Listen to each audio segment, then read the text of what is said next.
Welcome back to Local Decision. Thank you for joining us. I'm Rusty Ray. This summer we're talking to candidates for Blaine City Council ahead of the August primaries, and today we're joined by a candidate out of Ward 1 for the special election for a 2-year term, and it's Andrew Tortora. Andrew, thank you for being here today. Thank you for having me, Rusty. You're a Blaine lifer. I'm a Blaine lifer. It's been a long time. That's great, and your family's pretty established here in the business community, and you grew up, went to Spring Lake Park High School? Correct, yes. Yeah. Okay. So my family's been in Blaine since as far back as I can trace the lineage.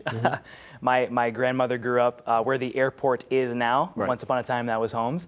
And then where Walter's Recycling and Refuse is where my immediate family grew up. So I'm part of the Walter family. Excellent, excellent. Yeah. So you probably have a lot of perspective and a lot of thoughts about Blaine. What makes Blaine a desirable place for all these people who are moving here? All these people are buying the new houses up on the other side of town. But what makes Blaine a place that people want to live and raise families? I think it's a good question, and definitely that's what brought me into wanting to be part of the city council in Blaine, is moving my family from Florida. We were in Florida for a little while, back to Blaine, being a resident again, and saying this place has a lot to offer. But watching the change over the years, you watch the population signs from the census go up, 10,000 people, 12,000 people.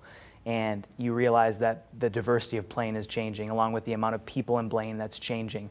And being a part of a community that wants to serve its residents, its community, in the way that we do, in the way that the mayor wants to happen, it's something that strikes a chord with me, and it makes me want to be a part of accomplishing the mission, if you will. What part of Florida, if you don't mind? Fort Lauderdale, South Florida. So a lot of development there. A lot of development down there. That's a big issue there as well. But did you see anything there that you see also happening here, or any lessons from living there and just experiencing things there that you see here that, or could be down the road a few years maybe for a place like Blaine or in the Twin Cities that you think that may apply? Yeah, actually, that's where my initial desire for being a part of the local government actually started, was down in Florida. The closest I ever got to it was having swimming lessons with one of the city council members' kids. Okay. So my kids and his kids were there. But outside of that, they overbuilt a lot of the city from what we could tell. Sewer main lines were breaking. So I think being thoughtful about what the 50-year vision is. What is going to happen in 100 years? How can we make Blaine today a better Blaine for now, but also a Blaine that's going to last? So having the end in mind, if you will, and it's not going to be me, it might not be my children, but it could be theirs that are actually going to be inheriting that. So making sure that that end is in mind. And I think it's very similar to the way that our family runs our business, is with the long-term vision. My family's been in the waste industry for a very, very long time. It's kind of in our blood, if you will. But that's one of them. The other thing would be community engagement and involvement.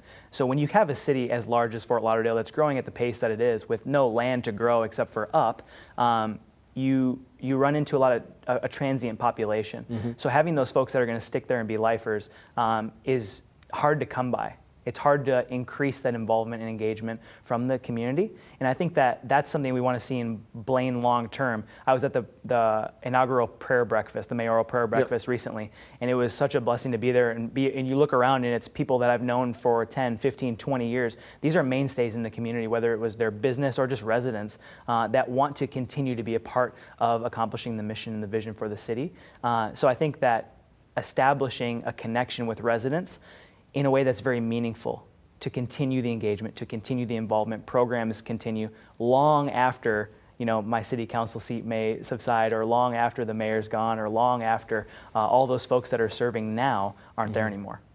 You bring up engagement and connection to the community. You're not the first candidate who's come in here this week and talked about that, so that makes me wonder, do you think that the current city council and mayor are doing enough engaging of talking? Certainly they're making plans and making the decisions as they should, but do you think there's more opportunity given the current council and engaging the community like you're talking about?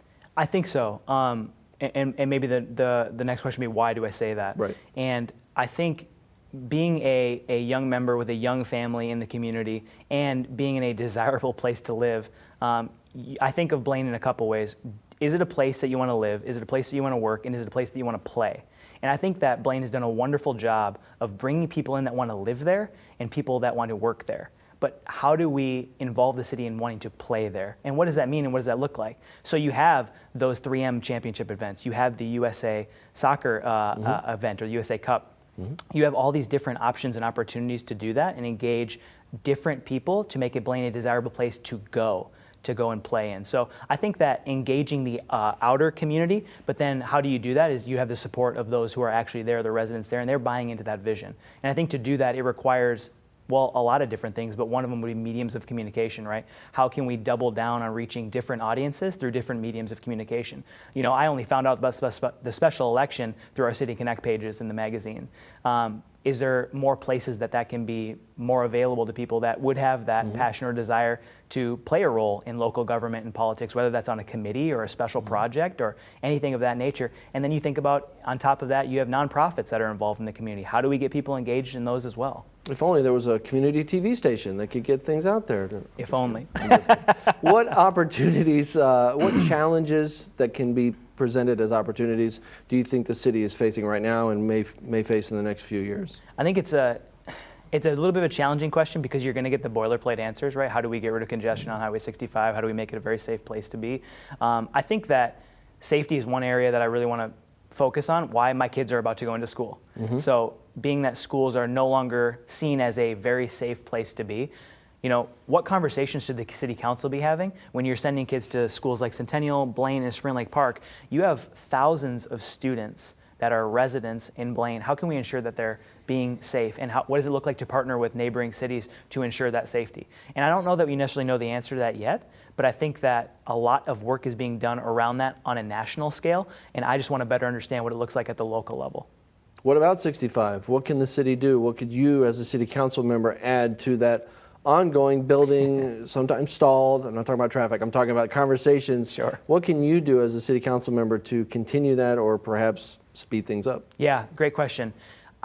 The project itself has its many layers, right? Like any big project would be. I think that coming from a background in corporate America, I've come from a background of private enterprise and business, and being a part of nonprofits, being on the board of nonprofits, I would say that the value that I bring to those places and organizations is my ability to execute. So whether or not it's a grandeur idea of what it looks like, and maybe there's something to do with overpasses, maybe roundabouts are involved. Lord knows we won't want that, but nevertheless, there's at least opportunities to change things. Whatever it may be that might face us in terms of a solution, I want to be a part of executing on that. So in that 2-year time frame, it's not so much, I think, always me bringing the ideas to the table, but as long as we're executing on those ideas for the sake of the residents, I think that's what they want to see.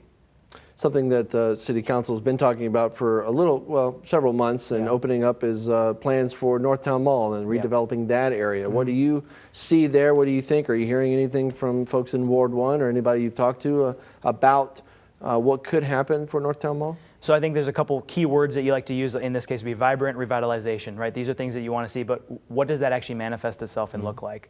I think keeping Blaine a family-friendly place is very important. I think it's first and foremost what we want to do is that people say it's family-friendly, we want to go to Blaine, it's a desirous place. I think another thing that you want to focus on is it's a business-friendly place.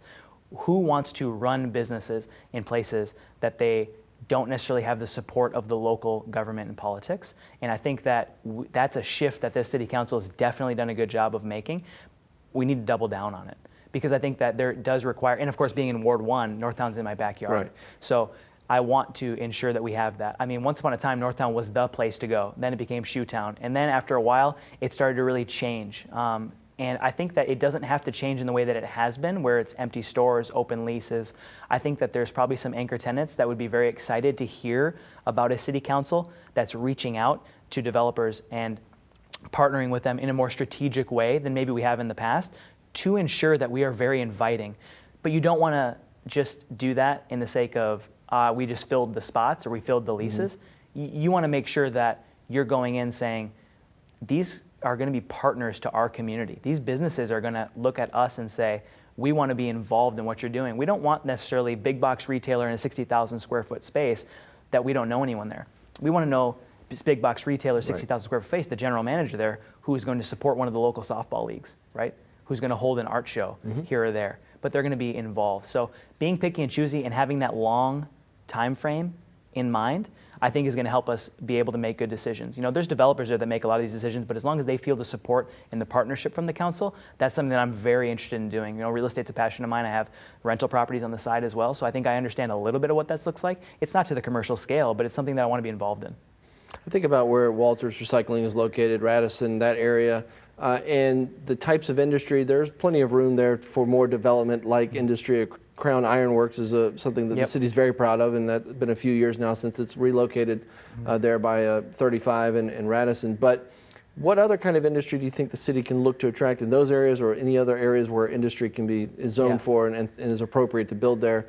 Because that's not something that people are looking for, restaurants and rooftops and parks and amenities, but city needs, tax base wise, needs some of that industry. Do you think there's other opportunities for the city to attract other businesses like that, or even larger names? Centerville's now going to have an Amazon distribution warehouse. I'm not saying that's what is needed there, but a bigger name. Is there room for that for the city to try to attract as well? I think there is.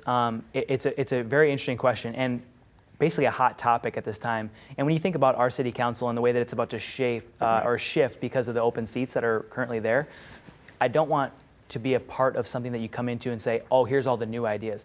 There's some good ideas that still stand today, and part of that is the business-friendly ideas. So now, how do we stand on those ideals and then create a place where people want to come? So one of the things you brought up was, you know, attracting new retailers. So you think about the Lexington area and Arden Hills.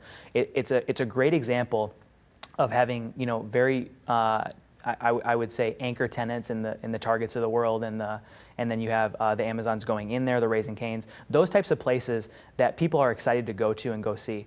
You look at Blaine, and what you see is manufacturing still exists in Blaine. It's wonderful. Right. You have transportation. You have my favorite, waste and recycling, and a fair amount of it in the Blaine area. So I think that there is room for diversity of industry in business.